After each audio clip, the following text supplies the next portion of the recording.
नमस्कार दोस्तों। Alpha officers academy के यूट्यूब चैनल पर आपका स्वागत है। हम देख रहे हैं आरएएस का रिवीजन मॉड्यूल, आरएएस मेंस के लिए रिवीजन मॉड्यूल।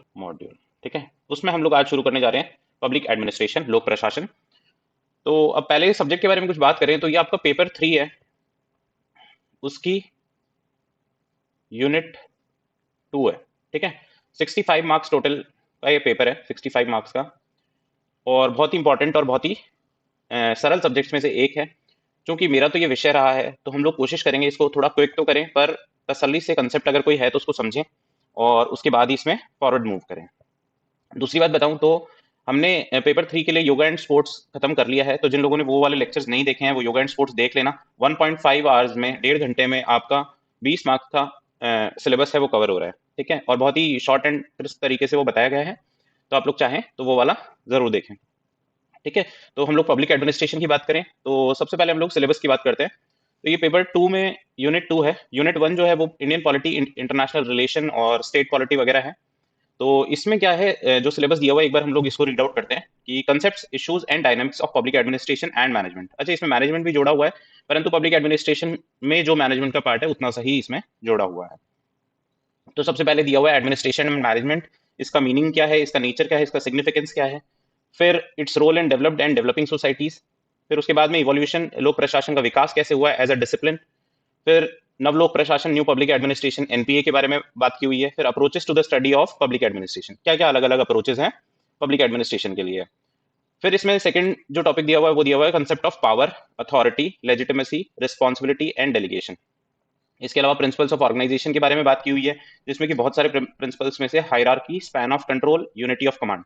ठीक है, ये 3 प्रिंसिपल्स के बारे में बात की हुई है। फंक्शंस ऑफ मैनेजमेंट के बारे में बात है, कॉर्पोरेट गवर्नेंस और social responsibility, corporate social responsibility. फिर देखें तो new dimensions of new public management, नवलोक प्रबंध के बारे में बात है, और चेंज मैनेजमेंट, इसके बारे में बात की है। Attitude and values of civil services, ये एथिक्स का पोर्शन है, परंतु इसमें पब्लिक एडमिनिस्ट्रेशन में जो पार्ट है इसका वो देखना है। एथिक्स, इंटेग्रिटी, इम्पार्शियलिटी, नॉन पार्टिजनशिप, गैर पक्षधारिता है, डेडिकेशन टू पब्लिक सर्विस और relationship between journalist and specialist. फिर उसके बाद में लास्ट में डेवलपमेंट एडमिनिस्ट्रेशन, विकास प्रशासन के लिए मीनिंग, स्कोप और कैरेक्टरिस्टिक्स। ठीक है, अब देखो इसकी सिलेबस को डिवाइड करें तो 2 पार्ट्स हैं, है ना। ये जितने टॉपिक्स हमने अभी देखे ये सारे कोर पब्लिक एडमिनिस्ट्रेशन के टॉपिक्स हैं। इसके अलावा इसमें स्टेट पॉलिटी का जो पोर्शन है, administrative setups, administrative culture in Rajasthan, इसमें गवर्नर है, चीफ मिनिस्टर है, council of minister, secretariat, directorate और चीफ सेक्रेटरी। फिर डिस्ट्रिक्ट एडमिनिस्ट्रेशन है, तो ऑर्गेनाइजेशन, फिर role of district collector, district magistrate का रोल, सुपरिटेंडेंट ऑफ पुलिस का role, sub divisional and tehsil administration के बारे में है। और इसमें कुछ कमीशन के बारे में दिया हुआ है, state human rights commission, state election commission, Lokayukta, RPSC, ये 4 कमीशन हैं। और ये 2 एक्ट है, Rajasthan guaranteed delivery of public service act 2011 वाला और Rajasthan right to hearing act 2012। तो ये इसका बेसिक सिलेबस जो ऊपरी तौर से हमने देखा, जो आरपीएससी द्वारा हमको दिया गया है। अब बात करें तो हम लोग इसको कैसे डिवाइड करेंगे। बहुत ज्यादा लंबे लेक्चर्स तो नहीं होंगे, परंतु बहुत ज्यादा छोटे भी नहीं होंगे। हम कोशिश करेंगे पूरा ए टू जेड सब कुछ कवर करते हुए चले। इसका जो पहला लेक्चर है उसमें हम लोग बात करेंगे एडमिनिस्ट्रेशन, प्रशासन की, और पब्लिक एडमिनिस्ट्रेशन, लोक प्रशासन की बेसिक्स। क्या बेसिक्स है, तो सबसे पहले हम लोग देखते हैं एडमिनिस्ट्रेशन ऑफ गवर्नमेंट। ठीक है, सरकार का प्रशासन। अब सरकार का प्रशासन का मतलब क्या है, देखो गवर्नमेंट है, इसके 3 पार्ट्स हैं, जैसे कि आपको पता है, लेजिस्लेचर, एग्जीक्यूटिव और जुडिशरी, ये इसके 3 पार्ट हैं, है ना। तो उसमें से जैसे लेजिस्लेचर है, तो लेजिस्लेचर में मतलब क्या हुआ, पार्लियामेंट हुआ या स्टेट लेजिस्लेचर हुआ। जो विधानसभा है या लोकसभा है, ये लेजिस्लेचर का पार्ट हो गया। इनका काम क्या है, फॉर्मुलेशन ऑफ पॉलिसीज इनका काम है। फिर जुडिशरी की बात करें तो जुडिशरी में supreme court, high court, subordinate courts, ये सब आ जाती हैं। और इनका काम क्या है, पॉलिसी जो लेजिस्लेचर ने बनाई है उसको रिव्यू करना और उसका इंटरप्रिटेशन करना या लॉज का इंटरप्रिटेशन करना कि वो सही तो हैं, वो are they in accordance with the constitution और are they ultra vires to the constitution. फिर एग्जीक्यूटिव की बात करें तो एग्जीक्यूटिव में देखो क्या काम है, एग्जीक्यूटिव का इंप्लीमेंटेशन ऑफ पॉलिसी, जो पॉलिसी लेजिस्लेचर ने बनाई है उनको इंप्लीमेंट एग्जीक्यूटिव करेगा। एग्जीक्यूटिव में जैसे काउंसिल ऑफ मिनिस्टर्स आ जाते हैं, प्राइम मिनिस्टर, और जो हेड ऑफ अथॉरिटीज है वो आ जाती है। तो जैसे लेजिस्लेचर का जो हेड है वो आ जाता है, काउंसिल ऑफ मिनिस्टर जिनको हम मानते हैं। फिर इसके भी 2 पार्ट होते हैं, परमानेंट एग्जीक्यूटिव और टेम्पररी एग्जीक्यूटिव। अब जो काउंसिल ऑफ मिनिस्टर्स हैं और प्राइम मिनिस्टर है, ये सब हमारे टेम्पररी एग्जीक्यूटिव में आ जाते हैं, क्योंकि ये सरकार जब तक के लिए इलेक्टेड है 5 साल तक के लिए, तब तक ही फंक्शन करते हैं। परमानेंट एग्जीक्यूटिव जो पार्ट है, जो हमारे लिए सबसे इंपॉर्टेंट है, वो है ब्यूरोक्रेसी, है ना। वो लोक प्रशासन का मुख्य हिस्सा है, और ये जो पॉलिसीज हैं उनको इंप्लीमेंट करने में सबसे अहम भूमिका यही लोग निभाते हैं। तो परमानेंट एग्जीक्यूटिव में ब्यूरोक्रेट्स आ जाते हैं, सिविल सर्वेंट्स आ जाते हैं, और वो अपने अपने डिपार्टमेंट के हेड होते हुए और उसमें काम करते हुए क्या क्या रोल प्ले करते हैं, हम लोग वो सब के बारे में देखें। सबसे पहले हम लोग देखें एडमिनिस्ट्रेशन। एडमिनिस्ट्रेशन प्रशासन के बारे में देखें तो प्रशासन क्या है, ये देखो एड प्लस मिनिस्टर एक शब्द है, उससे मिलकर के बना है। इसका मिनिस्टर का मतलब क्या होता है, टू मैनेज, टू अरेंज और टू लुक आफ्टर। ये लैटिन भाषा का शब्द है, not very important for us, पर हाँ एड प्लस मिनिस्टर नाम के शब्द से ये मिलकर के बना है, तो उसको एडमिनिस्ट्रेशन हमने नाम किया। फिर डेफिनेशन की बात करें तो कलेक्टिव एफर्ट्स, इसका डेफिनेशन में क्या है, कलेक्टिव एफर्ट्स है made by various people towards a certain goal और ऑब्जेक्टिव। प्रशासन की डेफिनेशन में देखो कलेक्टिव एफर्ट है, सबके मिले जुले एफर्ट्स हैं, बाय वेरियस पीपल, बहुत सारे लोगों द्वारा, और सर्टेन गोल और ऑब्जेक्टिव के लिए।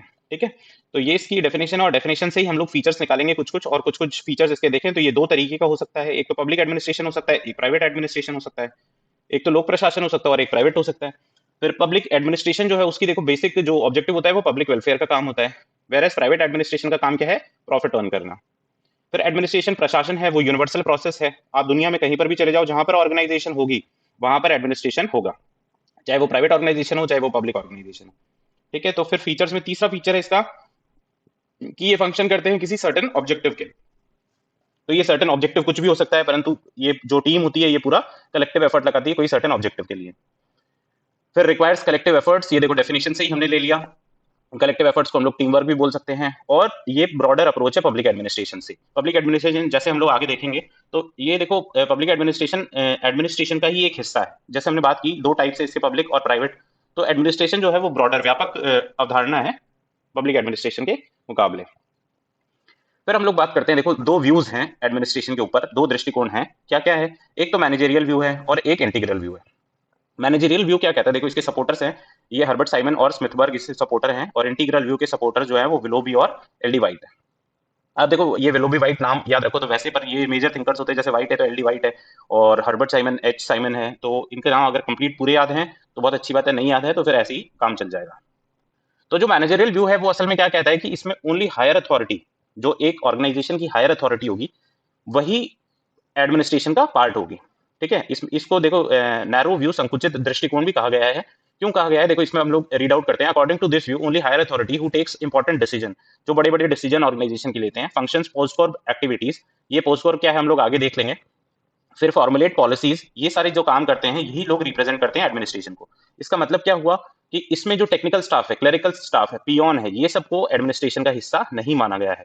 तो जब इनको हिस्सा नहीं माना गया है, इसी वजह से इसको नैरो व्यू या संकुचित दृष्टिकोण कहा गया है। फिर इंटीग्रल व्यू की बात करें तो इंटीग्रल व्यू के अकॉर्डिंग जो जितने भी मेंबर्स ऑर्गेनाइजेशन में काम कर रहे हैं, according to this view higher authority, technical staff, clerical staff, peon, everyone everyone represents administration. तो इसका मतलब क्या हुआ कि ये सभी को इक्वल इंपॉर्टेंस देता है, to each and every employ of organisation. ये एक ब्रॉडर अप्रोच है, व्यापक दृष्टिकोण है, और ये उससे ज्यादा मतलब मैनेजरियल से ज्यादा डेमोक्रेटिक है। ठीक है, इसमें क्योंकि सबको इंक्लूड कर रहा है तो ये डेमोक्रेटिक है। ठीक है, तो ये views of administration, views on administration थे, इनके सपोर्टर्स के नाम भी ध्यान रखना। मैनेजरियल व्यू है उसके सपोर्टर साइमन और स्मिथबर्ग हैं, और इंटीग्रल व्यू है उसके सपोर्टर्स कौन है, विलोबी और एलडी वाइट। अब पब्लिक एडमिनिस्ट्रेशन की देखो बात करें तो पब्लिक एडमिनिस्ट्रेशन है क्या। जब हम लोक प्रशासन की बात करते हैं तो ये लोक प्रशासन लोगों का प्रशासन नहीं है, ये सरकार का प्रशासन है। सरकार काम कैसे करती है, ये लोक प्रशासन है। अब इसको लोक प्रशासन को देखें तो इसके दो मीनिंग है, ये एक तो एज अ सब्जेक्ट है, एक एज अ सिस्टम है। ठीक है, एज अ सब्जेक्ट तो इसकी बात करें तो अपन ये हमको मदद करता है to understand the basic principles है ना, एडमिनिस्ट्रेटिव प्रिंसिपल्स को अंडरस्टैंड करने में हमारी मदद करता है, और डेवलप करता है ये क्या, ethical values in citizen and इसके जो स्कॉलर्स हैं उसमें। एज ए सिस्टम जिसकी हमको बात करनी है, एज ए सब्जेक्ट तो हम इसको पढ़ रहे हैं, एज ए सब्जेक्ट जो इसमें मास्टर्स करते हैं, जो इसमें पीएचडी कर रहे हैं वो इसको पढ़ रहे हैं, परंतु एज ए सिस्टम जिससे हम पार्ट होने वाले हैं, तो वो उसका मुख्य काम क्या है, उसका मुख्य काम है इम्प्लीमेंटेशन ऑफ पॉलिसीज। ठीक है, तो public administration as a subject होता है जो which develops basic understanding about administrative principles, and public administration as a system क्या होता है, इम्प्लीमेंटेशन ऑफ पब्लिक पॉलिसीज का ये काम करता है। फिर बात करें तो पब्लिक एडमिनिस्ट्रेशन की डेफिनेशन देखें तो it is a part of administration, हमने पहले भी देखा एडमिनिस्ट्रेशन का भाग है ये, विच एग्जीक्यूट्स पब्लिक पॉलिसीज को एग्जीक्यूट करने का काम करता है under a certain political order. Executive में हमने दो एग्जीक्यूटिव की जो बात की, परमानेंट और टेम्परेरी, तो जो टेम्परेरी एग्जीक्यूटिव है उस पॉलिटिकल ऑर्डर के अंडर, लेजिस्लेटिव के ऑर्डर के अंदर पब्लिक पॉलिसीज का एग्जीक्यूशन करने का काम जो लोग करते हैं वो पब्लिक एडमिनिस्ट्रेशन कहलाते हैं, वो as a subject public administration कहलाता है। ठीक है, तो ये हमने देखा पब्लिक एडमिनिस्ट्रेशन की डेफिनेशन। फिर हम देखते हैं how public administration is associated with all the three components of government. तीन कंपोनेंट कौन कौन से हैं, लेजिस्लेचर, एग्जीक्यूटिव और जुडिशरी। अब लेजिस्लेचर से क्या वो है, कैसे एसोसिएटेड है कि अरेंजमेंट ऑफ सेशन जो होंगे हाउस के, जैसे लोकसभा में सेशन होगा या विधानसभा में सेशन होगा, तो उसका अरेंजमेंट जितना भी होता है, ये सेक्रेटेरिएट वहां का होता है, लोकसभा सेक्रेटेरिएट या विधानसभा सेक्रेटेरिएट होता है, वो देखता है। तो उसमें आईएएस ऑफिसर्स होते हैं, तो वो पब्लिक एडमिनिस्ट्रेशन का पार्ट है। फिर अगर किसी मेंबर को फैक्ट्स चाहिए या कोई इन्फॉर्मेशन चाहिए, तो वो प्रोवाइड कराना, मेंबर्स खुद तो लाएंगे नहीं, वो मेंबर्स को वो इन्फॉर्मेशन प्रोवाइड कराना, किसी क्वेश्चन का जवाब देना, तो ये जिम्मेदारी होती है सिविल सर्वेंट्स की। दिस इज हाउ लेजिस्लेचर के साथ में ये एसोसिएटेड है। फिर एग्जीक्यूटिव, ये एग्जीक्यूशन तो इनका बेसिक फंक्शन है ही, execution of laws and policies formulated by legislature द्वारा जो भी पॉलिसीज बनाई जाएंगी उनका एग्जीक्यूशन। फिर जुडिशरी है, तो जुडिशरी में देखो एग्जीक्यूशन, जुडिशियल ऑर्डर अगर कोई होगा तो उसका एग्जीक्यूशन कौन करेगा? पब्लिक एडमिनिस्ट्रेशन करेगा। अगर जुडिशरी कोई एक्शन लेने के लिए बोले कि हाँ ये फलाना जगह पर ये अतिक्रमण हुआ है, तो उसके लिए एक्शन लेगा, तो तहसीलदार लेगा या फिर जिला कलेक्टर लेगा या पुलिस प्रशासन लेगा, तो all those are part of public administration. फिर अगर कुछ केसेस होते हैं जिसमें एविडेंस की आवश्यकता है, तो ऑनरेबल कोर्ट को ये एविडेंस प्रोवाइड कराना भी पब्लिक एडमिनिस्ट्रेशन की जिम्मेदारी होती है। ठीक है। फिर फीचर्स देखे पर पब्लिक एडमिनिस्ट्रेशन के, तो फीचर्स क्या क्या है? It functions under a certain political order, it is associated with all the three components of government. फिर बेसिक फंक्शन इसका क्या होता है? इंप्लीमेंटेशन ऑफ पॉलिसीज का बेसिक फंक्शन है। बेसिक ऑब्जेक्टिव और फिलोसफीज की क्या होती है? Public welfare. फिर इसको एडमिनिस्ट्रेशन ऑफ गवर्नमेंट भी बोलते हैं। ठीक है ना, सरकार का प्रशासन भी इसको बोलते हैं, पब्लिक एडमिनिस्ट्रेशन को। ठीक है, तो ये हमने पब्लिक एडमिनिस्ट्रेशन बेसिक देखा। फिर डिफरेंस देखे अपन एडमिनिस्ट्रेशन और पब्लिक एडमिनिस्ट्रेशन में। तो हमने पहले भी बात की कि एडमिनिस्ट्रेशन जो है वो ब्रॉडर अप्रोच है, और ये पब्लिक एडमिनिस्ट्रेशन उससे नैरो है क्योंकि इसका पार्ट है। एडमिनिस्ट्रेशन दो तरीके का होता है, पब्लिक और प्राइवेट, और पब्लिक एडमिनिस्ट्रेशन जो है वो पार्ट है एडमिनिस्ट्रेशन का ही। फिर administration is a process, whereas public administration क्या है? ये डुअल मीनिंग थे इसके, सब्जेक्ट, एज अ सब्जेक्ट या फिर एज अ सिस्टम। फिर एडमिनिस्ट्रेशन की डेफिनेशन देखें तो ये it is collective efforts by various people to attain goals और ऑब्जेक्टिव्स। और पब्लिक एडमिनिस्ट्रेशन की देखें तो executive, it is an administration that executes policies under certain political order, कुछ पर्टिकुलर पॉलिटिकल ऑर्डर में ये एग्जीक्यूट करेगा पॉलिसीज को। फिर डिफरेंस देखेंगे हम between governance and public administration. अब गवर्नेंस कह लो या फिर गवर्नमेंट कह लो इसको, है ना, गवर्नमेंट कह लो इसको। अब गवर्नेंस और पब्लिक एडमिनिस्ट्रेशन में क्या अंतर है कि गवर्नमेंट जो होती है वो पॉलिटिकल या टेम्पररी एग्जीक्यूटिव होती है, whereas public administration permanent executive है। फिर गवर्नमेंट जो होती है वो लोगों द्वारा इलेक्टेड होती है, वेरएज पब्लिक एडमिनिस्ट्रेशन जो सिविल सर्वेंट्स होते हैं वो अपॉइंट होते हैं गवर्नमेंट के द्वारा। फिर पब्लिक सर्वेंट्स होते हैं, इनको पब्लिक सर्वेंट्स भी कहते हैं और इनको सिविल सर्वेंट्स भी कहते हैं। बेसिक फंक्शन क्या होता है? पॉलिसी फॉर्मुलेशन का काम जो लेजिस्लेचर का काम है, जो गवर्नमेंट का काम है। गवर्नमेंट मतलब हम लोग बेसिकली यही समझते हैं कि लेजिस्लेचर है ना, जो लोगों द्वारा चुन करके आए हैं, तो उनका काम पॉलिसी फॉर्मुलेशन का है। Whereas basic function public administration का क्या है? पॉलिसी एग्जीक्यूशन का, क्योंकि ये परमानेंट एग्जीक्यूटिव भी है। फिर इंस्पिरेशन ये लेते हैं, गवर्नमेंट जो होती है वो इंस्पिरेशन लेती है कॉन्स्टिट्यूशन से, वेरएज पब्लिक एडमिनिस्ट्रेशन जो होता है या फिर सिविल सर्वेंट जो होते हैं वो डायरेक्शन लेते हैं गवर्नमेंट से। ठीक है, तो ये गवर्नमेंट और पब्लिक एडमिनिस्ट्रेशन का बेसिक डिफरेंस है। तो यहाँ तक हमने पहले जो जो चीजें देख ली वो आप एक बार